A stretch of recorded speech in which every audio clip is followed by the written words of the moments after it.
मीठी भाग 5। Hello India, good morning India, hello India. बड़ों को ढेर सारा प्रणाम, छोटों को ढेर सारा प्यार और मेरे सारे सब्सक्राइबर कैसे हो आप सबको ढेर सारा Ram Ram. Ganpati Bappa Morya. Welcome back to my YouTube channel Simmi की डायरी में आप लोग का ढेर सारा स्वागत है। दोस्तों, मेरी दूसरी उपन्यास मीठी चल रही है और इसका 4 भाग मैं आप लोगों के समक्ष रख चुकी हूँ।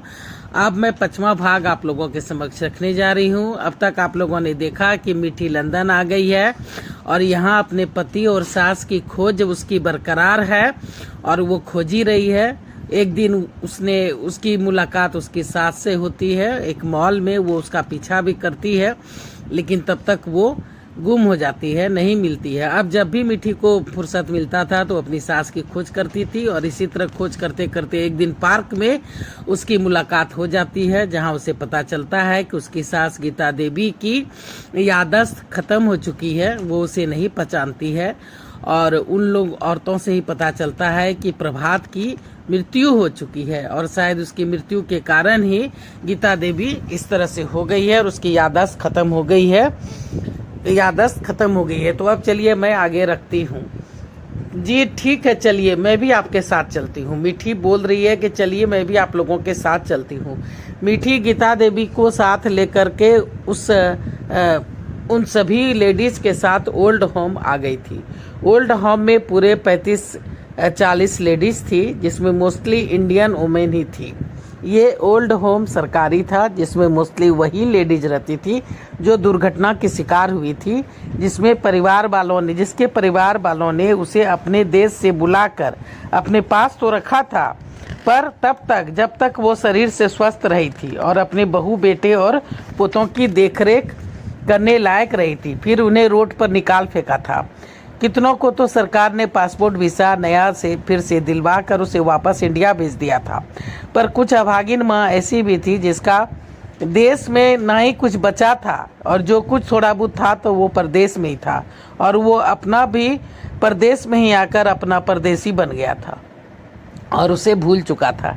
ऐसे ही बहुत सारे कपूतों ने ही शायद मिलकर इस ओल्ड वुमेन होम की स्थापना की होगी या इसे बरकरार रखने में सरकारी मदद की होगी, यह शायद कर रही थी।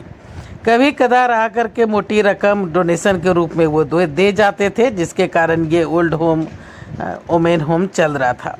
वरना प्रदेश में जब अपने ही अपनों को नहीं पहचानते, उसकी चिंता नहीं करते, तो भला विदेशी क्यों परवाह करे। गीता देवी को लेकर मीठी उसके कमरे में आ गई थी। कमरा क्या, एक पूरा हॉल था जिसके किनारे किनारे ढेर सारे बेड लगे थे। दीवार से लगे सबके अपने अपने सेल्फ थे और दोनों साइड बाथरूम था। बाहर एक बड़ा सा लॉन भी था। 5 मंजिल का ये एक अच्छा सा और साफ सुथरा बंगलो जैसा था। ओमेन का ये जो था अनाथ आश्रम। यहाँ के गार्ड, रिसेप्शनिस्ट, माली, नौकर चाकर, डॉक्टर, नर्स सभी के सभी जो है सो मोस्टली इंडियन ही थे, ताकि बूढ़ी औरतों को दिक्कतों का सामना नहीं करना पड़े। सबों की ड्यूटी बदलती रहती थी। 30-40 औरतों की देखभाल के लिए करीब 7 से 10 स्टाफ थे। एक बड़ा सा किचन था, डाइनिंग हॉल था, सबके नीचे फ्लोर भर था, जिसमें लेडीज जो है सो आपस में मिलजुल कर रहती थी। मीठी रिसेप्शन पर पहुंची। वो घूम फिर के पूरा उसने ओल्ड होम देखा, उसे अच्छा लगा और रिसेप्शन पे जाके पहुंचती है और बोलती है, बात करती है। तो रिसेप्शनिस्ट बोलती है कि जी कहिए, मैं कैसे आपकी मदद करूं। मीठी बोल रही है कि मुझे गीता देवी के बारे में जानना है। वो यहाँ तक कैसे आ गई, कब आई, कैसे पहुंची, आप उनके रिश्तेदार हैं। तो मीठी बोल रही है कि जी मैं उनकी बहू हूँ। फिर मीठी ने अपनी पूरी कहानी उन्हें कर सुनाई कि जब ये लोग यहाँ आए थे तो मैं इंडिया में थी, मैं एमएससी की छात्रा थी, मैं वहाँ परीक्षा दे रही थी, मेरे पासपोर्ट वीज़ा तैयार नहीं थे, इसलिए मैं नहीं आ सकी और इन लोगों से मेरा कांटेक्ट टूट गया, कोई फ़ोन नहीं, कुछ खोज खबर नहीं। अब मैं यहीं ज्वाइन की हूँ, यहीं रह रही हूँ, इसलिए इन लोग को खोजते खोजते पता चल गया और एक दिन मॉल में देखा था तो फिर वहाँ से पता करके यहाँ आई हूँ। सारी बातें जब वो बताती है तो रिसेप्शनिस्ट बोलती है कि अच्छा ठीक है, आप 1 सप्ताह के बाद आइए, मैं इनका फाइल खोज करके निकाल करके रखूँगी। तो फिर आप देख लीजिएगा, नहीं आप अभी प्लीज़ देखिए ना, अगर होगा तो मैं उन्हें अपने साथ ही ले जाऊंगी। साथ ले जाने की इजाज़त तो ऐसे नहीं मिलती है, इसके लिए मीटिंग रखनी पड़ती है, कुछ सरकारी ऑफिसरों को आपस में बातचीत करनी पड़ती है। जी ठीक है, आप वो सब पेपर प्रोसेस करवा लीजिए, फिर मैं आ जाऊंगी। जी ठीक है, आप संडे को आ जाइए। हाँ ठीक है। मीठी गीता देवी से मिल करके वापस घर आ गई थी। डिम्पी की छुट्टियां चल रही थी, वो दोस्तों के साथ यूरोप टूर पर गई हुई थी। मीठी ने अपनी सुख दुख सारी खुशियों को शकुंतला के साथ बांटती आई थी। अब तक अपनी जो भी उसके साथ होता था उसकी शकुंतला से बहुत अच्छी पड़ती थी, तो सोचा कि ये खुशखबरी भी उसी को दीदी को दूं, पर उनका फ़ोन नहीं लगा। डिम्पी का भी फ़ोन नहीं लग रहा था। वो काफ़ी बेचैन हो रही थी कि ये खबर मैं किससे बांटूं, किससे शेयर करूं। तभी उसे समीर का ख्याल आया, क्यों ना उन्हें कॉल करे। मीठी फ़ोन लगाती है। हेलो डॉक्टर समीर हैं? जी नहीं, मैं उनकी सालू बोल रही हूँ। जीजू आज मोबाइल घर पे ही छोड़कर हॉस्पिटल चले गए हैं। Any message? No thanks. मीठी की सारी खुशियाँ उड़नछू हो गई थी। उसे अच्छा तो नहीं लग रहा था, पर वो क्या करती, किसी से भी अपनी खुशी शेयर नहीं कर पाई थी। जैसे तैसे एक सप्ताह बीत गए थे। एक सप्ताह के बाद मीठी फिर से ओल्ड वुमेन होम पहुंच गई थी।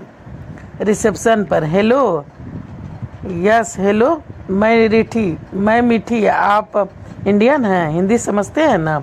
हाँ, कहिए क्या बात है, यहाँ सभी इंडियन ही हैं। जी मैं मीठी हूँ, और आपके होम में जो लेडीज़ है गीता देवी, उनके बारे में जानकारी चाहिए थी। मैंने पहले भी बात की थी, शायद आपको याद हो। हाँ, मैंने उनके फाइल को निकाल के रखा है, ये लीजिए, खुद पढ़ लीजिए। जी मीठी फाइल में रखे हुए एक डायरी टाइप का है, उसे पढ़ना शुरू करती है। उसमें लिखा हुआ है कि ये लेडीज़ गीता देवी एक इंडियन है। इनका बेटा डॉक्टर प्रभात की डेथ के बाद इनकी मानसिक स्थिति ठीक नहीं थी। डॉक्टर्स इलाज करके थक चुके हैं, इन्हें कुछ भी याद नहीं है इनका घर कहाँ है, पता क्या है। इसलिए जब तक कोई पता नहीं मिल जाता है या कोई इन्हें खुशते खुशते जब तक ना आ जाए, तब तक इन्हें यहीं इसी ओल्ड होम में रखा जाए। इनका पुराना पता इस प्रकार से है। मीठी ने सोचा इस पते पर जाकर अगर पूछताछ करूं तो शायद कुछ पता चल जाए कि आखिर हुआ क्या था। इतना तो अब मीठी को भी विश्वास हो चला था कि अब प्रभात इस दुनिया में है ही नहीं, तभी तो उससे मिलने नहीं आया। और मैं दुनिया वालों की बातों में आकर न जाने क्या क्या सोच रही थी कि प्रभात ने मुझे धोखा दिया, दूसरी शादी कर ली। खैर, जो तकदीर को मंजूर था वो तो हो गया। अब अगर उसकी माँ गीता देवी का कस्टडी मुझे मिल जाए तो इन्हें अपने पास ही रखूंगी, इनकी सेवा करूंगी, तो शायद प्रभात की आत्मा को सुकून मिले, शांति मिले, उसे अच्छा लगे। मीठी ने दौड़ धूप शुरू कर दी थी। अपने पति और अपना फोटो, गीता देवी का प्रभात के साथ फोटो, अपना मैरिज सर्टिफिकेट और अन्य तरह के जरूरी कागजात जैसे ज्वाइनिंग लेटर, जॉब का लेटर, वीसा, पासपोर्ट, इंडियन होने का प्रमाण पत्र, आईडी कार्ड, पैन कार्ड, आधार कार्ड और न जाने कितने तरह के कागजात जो भी उन लोगों ने मांगा था। मीठी ने सारे कागजात दौड़ धूप करके बनवा लिया था और उसे सबमिट कर दिया था।